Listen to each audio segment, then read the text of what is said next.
Salam bilen didarlaşmak muhabbettir. Assalomu alaykum azizlar. Biz 2 soatlik Python dersimizni davomlashtiryapmiz. Undaqda biz KGY'ga diqqat qilaylik. Oldin qismlarni o'xshashlam, oldin qismlardan ko'rasanglar bo'ldi.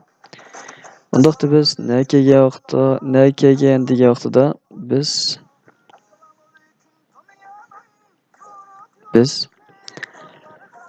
ma'lum bir tizimlikdagi ma'lum bir o'rindagi a'zoni ko'rsat degan buyruqni qanday beramiz, uni ko'rib oldik. Endi bularning hammani uchratib turib,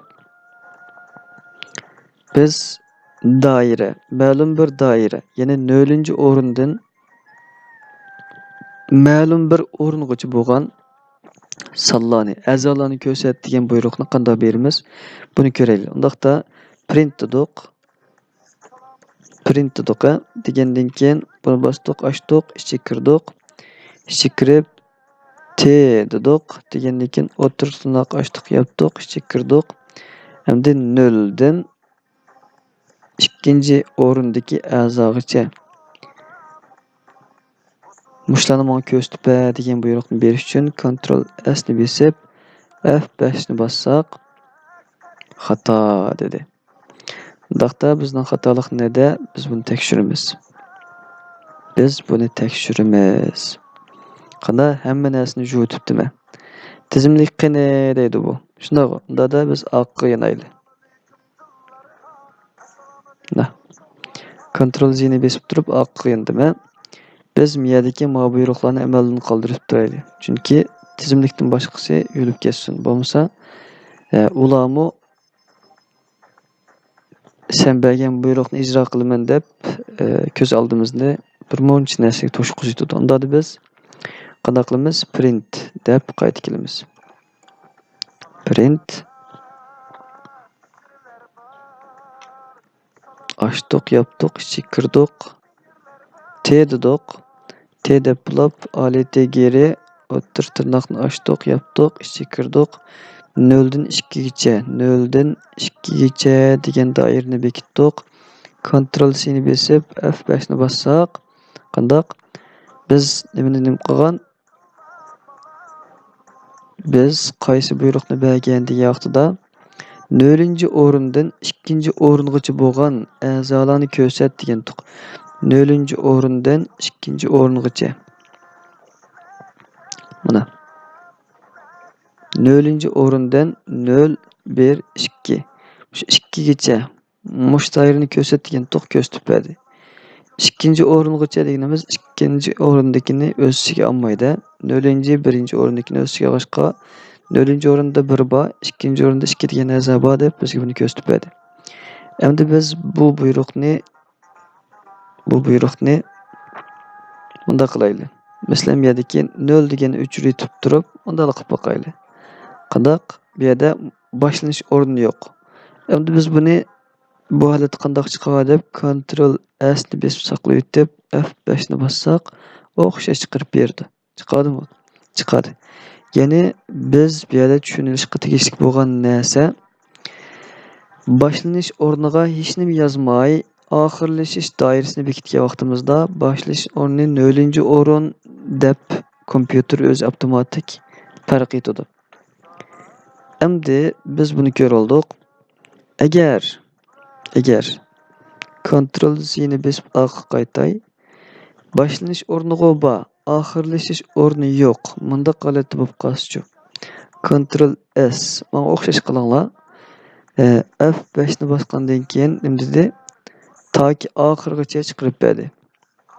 Ya'ni 0-o'rindan mush tizimlikda qancha a'zo bo'lsa, hammani chiqarib berdi. Buni ko'rib oldik. Demak, oxirlash o'rniga bir narsani bekitmagan vaqtida, bir doirani bekitmagan vaqtida hammani chiqarib berdi ekan.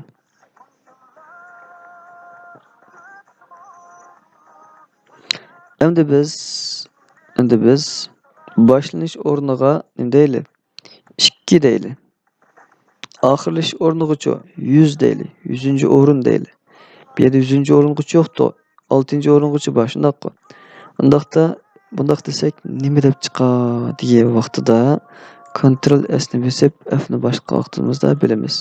Ya'ni bu yerda bizga ikkinchi o'rin, 0-o'rin, 1-o'rin, 2-o'rin. 2-o'rindagi 3 dan tortib 100-o'rinda bir narsa yo'q-ku.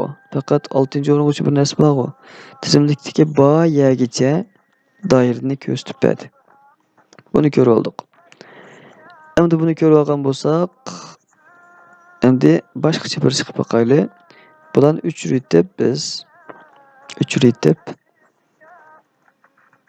bu yerga biz -1 deb boqayli. -1. Shunday. Ctrl S bosib F ni bossak, F5 ni bossak, bu yerda 7 deb chiqdi. -1. Ya'ni ta'tir yo'linishdan birinchi azani tepadi. Asli bu kompyuter soldan o'ng qarta sanaydi sanni. Lekin bu ta'tir yo'linishda -1 bo'yicha tap degan buyruqni bergashga o'ngdan so'l qarta birinchi o'rindagi 7 ni bizga 7 deb ko'rsatib berdi. Buni ko'rib oldik. Shunday. Endi biz buni ko'rib olgan bo'lsak,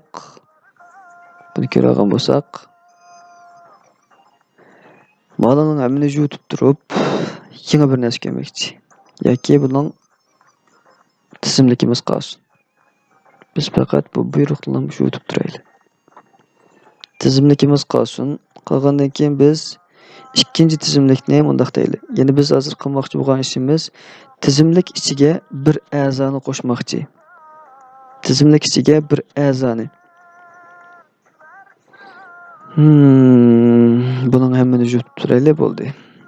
Yutib biz bu yerga ketang degandan keyin o'ttir tirnoq ichib, buni yepib, ichi kirib 10-20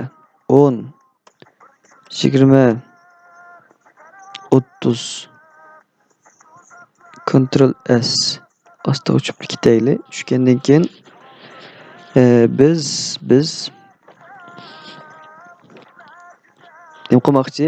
Mushu tizimlikka, mana K tizimlik yoki kitob desak bo'lish qilib buning ismini har qanday narsa desak bo'lish qilib tizimlikning ichiga bir a'zoni qo'shib o'tmoqchi biz.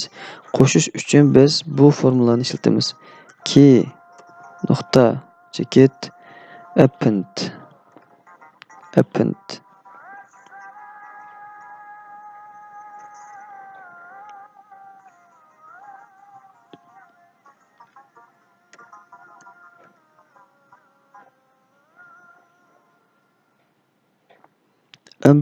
buni biz bo'lgandan keyin tirnoq ochamiz. Ochdik, yopdik. Buning ichiga nimani qo'shib boqili? 45 ni qo'shib boqili. 45 qo'sh degan bu buyruqni berdim. Bergandan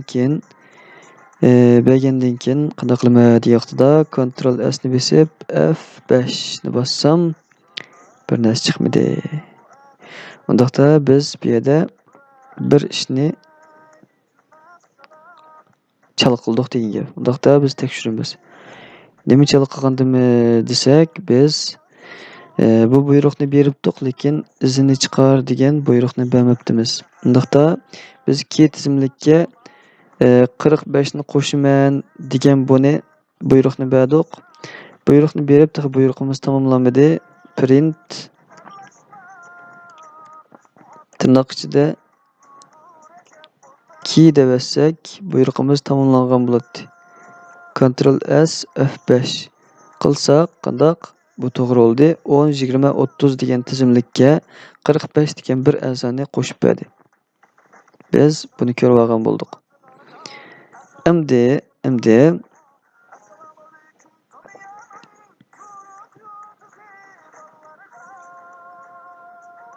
keyingi darsni keyingi qismda so'zlasak